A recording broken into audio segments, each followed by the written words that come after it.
什么主持，我是从小都不喜欢，就我抗拒一切在台上讲话的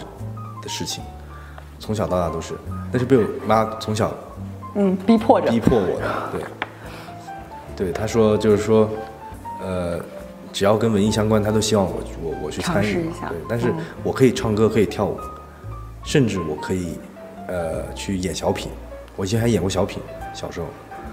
但是我就是不能，我就不想在台上主持啊什么的。可是，你当时在北海那个小小的城市里面，你已经是一个，就是大家一提到就是搞文艺的小朋友，要找这样的小朋友，第一时间就会想到我，所以就逼得我就是什么晚会啊，什么节目都得去上一上。3岁我妈就把我放到那个跳舞班，但是这个也跟我有关，因为一开始不是让我学跳舞，一开始是让我学弹琴，因为我坐不住，就是我妈说给我报了那个弹琴的班，然后40分钟的课，上了30分钟的厕所，每天，然后后来又开始学画画，一样，还是坐不住，也是坐不住，就往那一坐的我肯定坐不住，就必须要动起来。我小时候想学武术嘛，想去少林寺当和尚。后来我妈说那就学跳舞吧，就反正就是那时候就是幼儿园的兴趣班，然后就先学跳舞，然后到了舞蹈教室以后，虽然压腿什么的我也很抗拒很疼，可是发现在舞蹈教室里可以蹦来蹦去跳来跳去，然后又有很多漂亮小女生，然后就觉得可以，那就在舞蹈就是忍着吧，在那待着吧，就这么开始学跳舞的。然后到了那个4、5岁的时候，然后真正的对舞蹈产生兴趣，应该是4、5岁的时候看了邻居给我的一张光盘，不是光盘 ，DVD， 不是 DVD， 录影带，Michael Jackson 的一个演唱会，然后看完那个演唱会 MV 什么的之后，我就开始觉得跳舞好帅，然后就我妈就说，那你要想学跳舞就跟我去。我妈那时候正在天天在跳那个交谊舞，然后就拉着我去学后这么去学起来的跳舞。看到那些在台上唱跳的，我就潜意识里面就觉得我长大以后会干这个。对，就是一直心里面好像脑子里面好像都是这么一个执念和想法吧，没变过一直。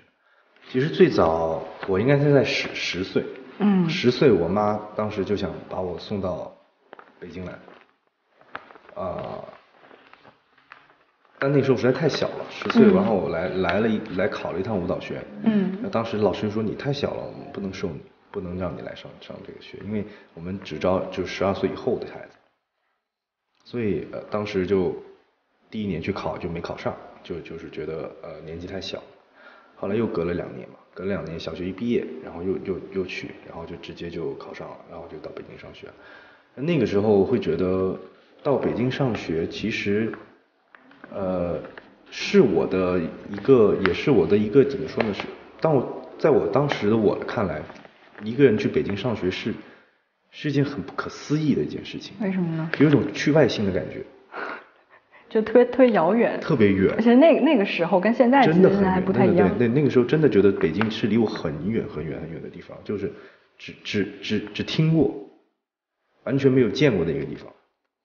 所以那个时候让我去北京上学，虽然我觉得是一件很光荣的事情，可是我并打心底不太敢接受这件事，因为我觉得太遥远，就好像把我送去火星了一样。把你送走了。对，就是这种感觉。然后因为那会儿也小，所以还是挺忐忑吧。那时候小的时候，然后我小的时候是一个妈宝，就是我必须要时刻黏着我妈妈那种。所以等到我到了北京以后，瞬间就感觉独立了，瞬间。怎么说？就是从小时候我要没睡着觉，我妈要是不在家，我就是不行的，我必须要我妈陪着，有安全感。对，才有安全感。然后等到你想就这么一个小孩，你想把他自己送到北京，对他来说是一个极大的，当时是一种极大的挑战吧，也不是挑战，就是那种恐慌。可是等真的到了北京以后，到了舞蹈学院以后，然后当时是我爸送我去的，就看我爸的背影从校门口走了，我也扭头往学校走，那一刻瞬间好像就长大了，就是比之前要长大，就瞬间独立起来，就也没有说因为想家哭过，从来没有。反正刚开学那一年吧，就是你总能看到你的班里面有同学在哭，因为想家，因为全国各地送过去，我是完全没有，对，我就好像很快我就适应了那个环境，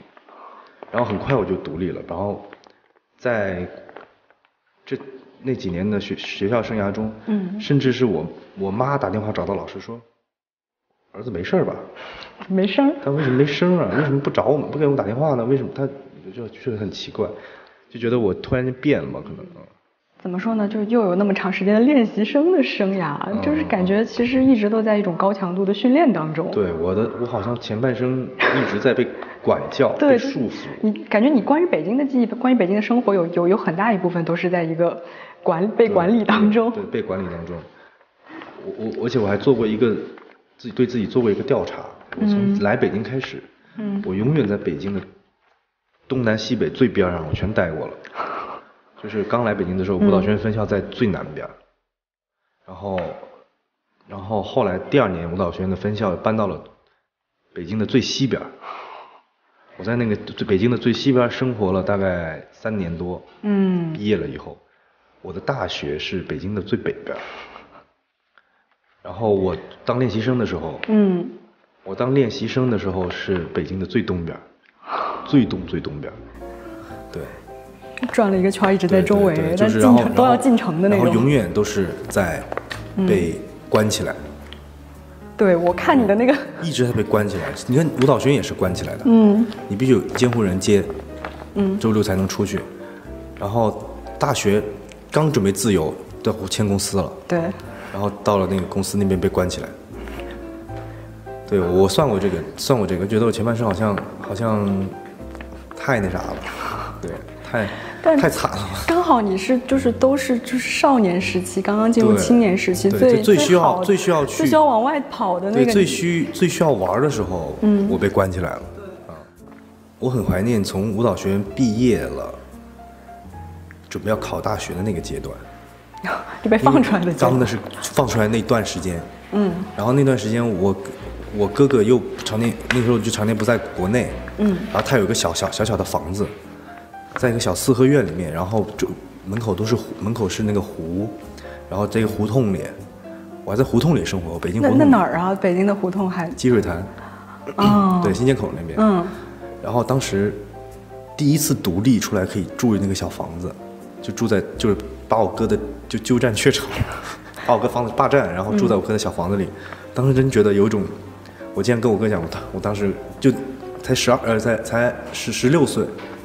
15、16岁，然后就跟我说哥，你别回来了，我现在有一种单身贵族的感觉。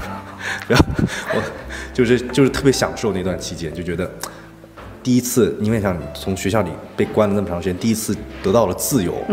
然后那一刻真的觉得自己是大人了，有那种感觉，就自己安排自己的时间，然后自己安排自己的吃住行，这是第一次自己安排，所以那个时候觉得哇，长大了，真的长大。虽然我说我很早就脱离父母，但是我脱离父母，我没有脱离学校的管理，还是每天被别人安排的。但那一刻，我可能感觉我步入社会了，你知道吗？就那种感觉。那段时间有多少？1个月？反正就考学一段一小段时间，对，一小段时间。那段时间真的还觉得挺过瘾。住在那儿应该很不一样吧？那个感觉完全是老北京的感觉。老北京胡同。那时候的生活是什么样的？现在想起来，每天什么安排啊？你一般？安排就是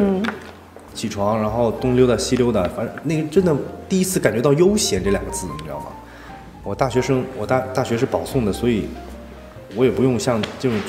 像什么那个别人那种疯狂的复习高考啊什么的，我就很自由。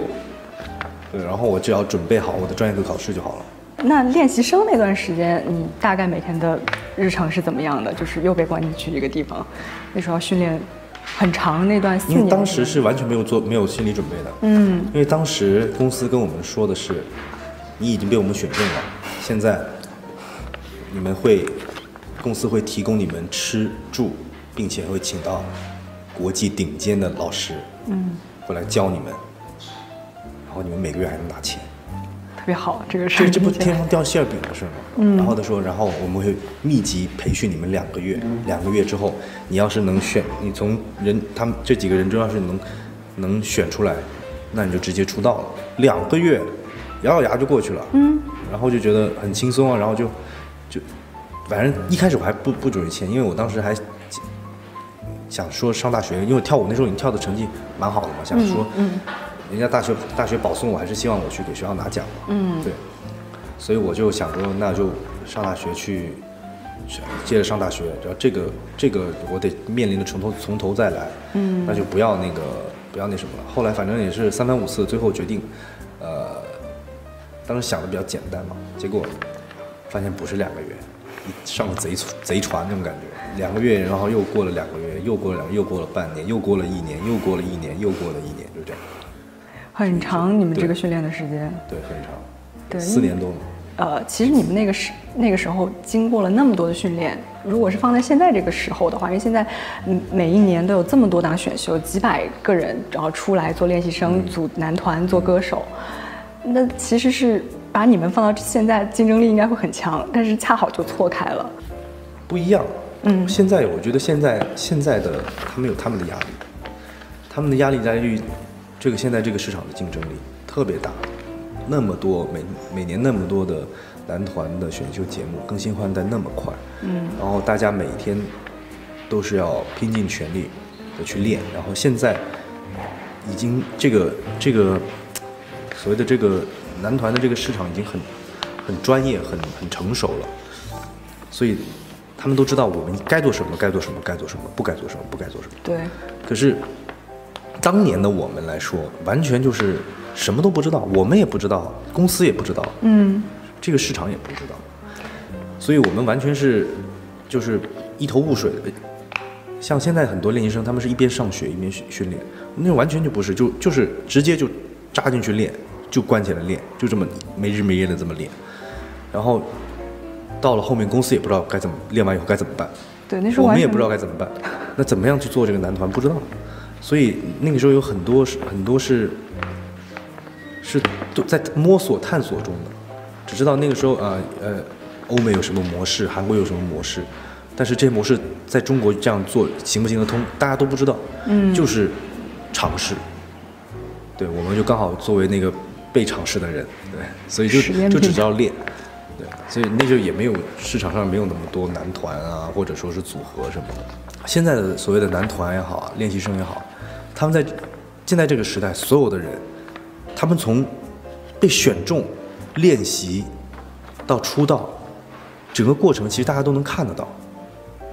我们以前就是你在练习的时候，你没有人知道你受过多少苦，也没有那时候也没有给你们做纪录片之类的。对，现在我去录追光，我说最大的区别是，他们问我你现在在录追光跟你以前有什么区别？我说最大的区别就是镜子里面真的有人，就是我们的镜子里面真的有摄影机和无数人站那看，而以前我们在练习的时候，镜子里面是没有人的，我只能幻想里面有人看我，对，这是完全不一样的。然后那个时候我们发一首歌，或者我们有一个作品出来，我们真的要走电台，跑遍各大江南北，去拼命的喊，然后就落地的去宣传，就大家来听我的歌，来看我的东西啊，到处跑通告，到处的去走。现在就是一个节目，一档综艺，一曝光，全中国都能看到，大家都在，所有人都在看，一个热搜，所有人都知道，所以被发现是这个时代我觉得最好的，就是大家关注到这个东西上来了。以前是组合没什么人关注。我觉得娱乐大众就是娱乐以及带给观众启迪或者思考，都是一种就是这个工作能给观众传递的东西，就是不管是让观众开心也好，思考也好，难过也好，就是你让观众走进你带着观众的心情去走，带着观众的情感去让观众能走进你的内心的时候，明白了。这个角色就是我觉得这一趟就没白弄，明白，我大概知道什么意思，对对对就是不管是让他开心，还是让他想一些事儿，其实都是娱乐大众的一种，都是在给他们提供。当然，我说娱乐大众的话，就是这个呢，就可能就不能那么绝对，就是不是说真的就是说我就可以就是什么都不管，没有任何要求，只要我能娱乐到你，那我就行，也不是这样，就是说偶尔可以放松一下去娱乐大众，但是我基本上还是希望自己在一个就是还是要跟着我自己的心走，就是我不会不能变成一个傀儡，你知道吧？就是不能变成一个就是真的太那什么的一个人，就还是要我希望我觉得我在这时候这样，我现在演的这个角色，或者我现在做的这件事情，还是要对我未来我觉得是有帮助，对我自己本身有帮助，可以提升我自己的才行。对，如果做这件事情是浪费我的时间，那即便他再娱乐大众，我可能也不太愿意做吧。我觉得，趁着自己现在还不老，然后还有这种劲头在，